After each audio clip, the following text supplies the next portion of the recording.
They pretend they give a shit about men's mental health. But if you come along and actually advocate and tell men how to be happier. I've been a sad man and a happy man. I am a man. I know exactly how it feels on all ranges of emotion. And I'll be honest with you right now, when a man is sad, yeah, there is an inclination towards aggression. That's how we're born, that's how we're evolved. We're evolved with that inclination towards aggression. We need that to protect and provide. That's who we are. We need that bravery. But having a bunch of depressed, sad men who have no emotional control is dangerous for society. I say this all the time. They try and pretend that I'm somehow dangerous for society by telling men to stand up for themselves and be masculine. Absolutely not, really not. When you tell a man to have no emotional control and be more feminine, that's a school shooter.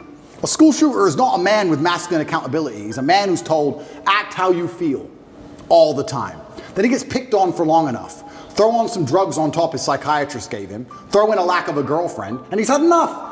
That's where school shooting comes from. School shooting does not come from men being masculine. It comes from the absolute opposite of these things. And they know this. They know this very, very well. To fix society, we have to fix that at the most base level, the root level. I think America and most countries need more transparency and understanding of how things work. But when they're attacking the family unit, they're attacking all of these issues. Every issue you've just labeled all starts back down to the beginning.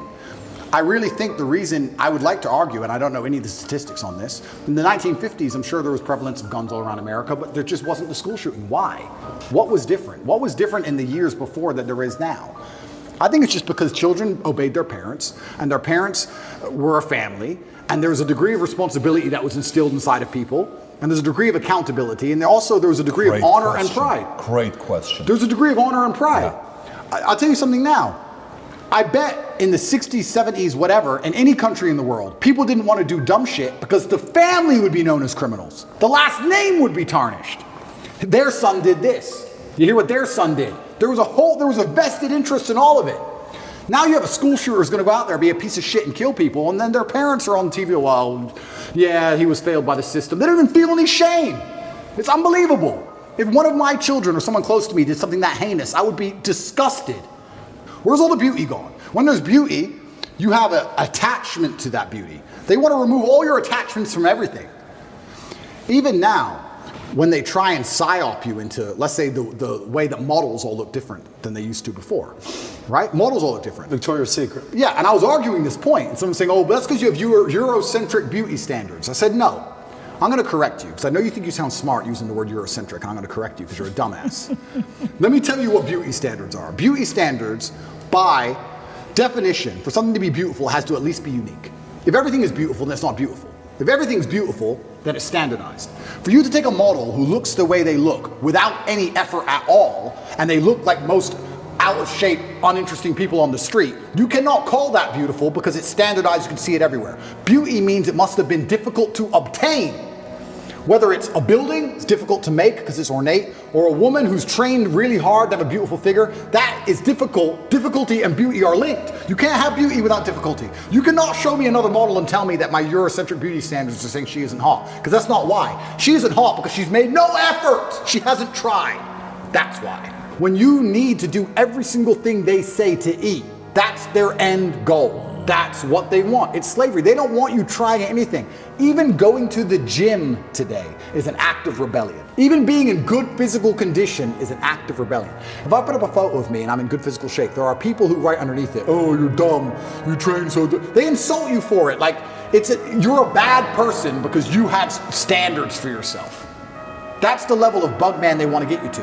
Of course, these people will give up meat and eat the bugs and live in the pod. Of course they will. They have no standards. They have no self-respect, no standards. Of course they can live in an ugly building, a big, ugly matrix pod. That's all they want. I do believe that the reason we didn't have so many problems before is because I believe the families had standards. And some cultures still do. I have friends who are Chinese. My dad, I cannot not get an A. That's just their culture. When my dad was still alive and he was teaching chess, my dad would charge $400 or $500 an hour for chess lessons. And towards the end of his life, he goes, all of my students are Chinese or Indian. Nobody else wants to spend money, $500 an hour to teach their kids chess. Only the Chinese and Indians will spend that money to make sure their kid is that good. So that's it. They're the ones who invest the most in their children. They still care on that level. And I'll also, this is definitely gonna get me canceled, but I'm gonna say it because it's true. I'll say it by extension for suicide. I don't care what you do to me. I'm Andrew Tate. I cannot kill myself. I can't. I'm not allowed. It's against the creed of my last name. I didn't have ancestors who suffered how they suffered, who went through what they went through, for me to be born to kill myself. That's not the end of my story. I refuse. I absolutely refuse. No matter how bad it gets or what bad situation I'm in, I refuse to do it because I have too much respect for my last name. I won't do it. There has to be a point where you get to a level of pride and you just go, that's not who I am. I lost her, that's life. You just got to get on with it. And the best way is to where do you find the strength when you're in these difficult situations? I always find the strength from my last name. I'm Andrew Tate. Especially with men, none of them are bestowed with the things that the masculine essence needs to be a good man. You need pride, you need honor, you need a healthy level of ego, you need all of these things. We're taking it all from boys, and what are we giving them instead? Video games, porn, weed. And what do you expect of these people? What do you expect of these shit versions of men besides trash output? You're going to get garbage all across the spectrum. Either they're going to do nothing or they're going to do something bad. They're certainly not going to do anything good when they don't try for anything in their lives. How are they going to do something good? The scary thing about all of this is that there still are two teams in the world. And there is a side of the world where they don't accept this crap. How long is America going to compete globally when you have countries like China and Russia and these other countries where they don't do this? Now in the modern society, I don't think women are being very good women. I don't think men are being very good men. And I think both of that is accelerating against each other, and it's a race to the bottom. How do you fix that? It's difficult. It's hard. And I still think one of the easiest ways to do that is God. I think if you bring back some degree of morality and some degree of standard to both sexes, I think things will start to get better. And when you have two genders racing to the bottom and then a child is born, what do we expect from this child? Who's raising the child? The school, the TV, the internet? You trust these people? Look what they're injecting into them. So another thing that's very interesting, you talk about the 1950s, another thing that was different. In the 1950s, parents raised their kids. Who raises kids nowadays? School, internet, Twitch. How much time do you spend talking to your child compared to the programming they get from the Matrix? You're losing in terms of pure minutes. You're losing. You can't even control what your child sees in school anymore. You don't even know. And when you find out they do what they did in California, they're like, what? Most people don't even know this. You have children 15 years old, I've seen it on YouTube, arguing with their own parents, disagreeing with their own parents. The whole point of having children is to instill your values in them. Why would I raise them to be anything other than what I believe I should be and they should be? That's the whole point of it, and I'm proud of that. I'm not going to sit and apologize for wanting my sons to be Tates. I'm not going to apologize for it. I don't care what the school wants them to believe. They believe what I want them to believe because they are mine. But all of that's gone. So then we also talk about what's different between the 1950s and today. These kids are being raised by people who aren't their parents, and whoever's raising them clearly ain't teaching them anything good. It's teaching them, if you feel, act how you feel. You can't tell men that. It's dangerous. You can't tell men to act how they feel. You can't tell men to not have emotional control. You can't tell men to cry anytime they want. Because men don't just cry sad, they cry angry. They cry very angry. You don't want that. You have to teach them stoicism. You have to teach them all of these things. And it's all gone. Imagine you had 18 kids from 6 or 7 parents, groups of parents, and everyone's living together.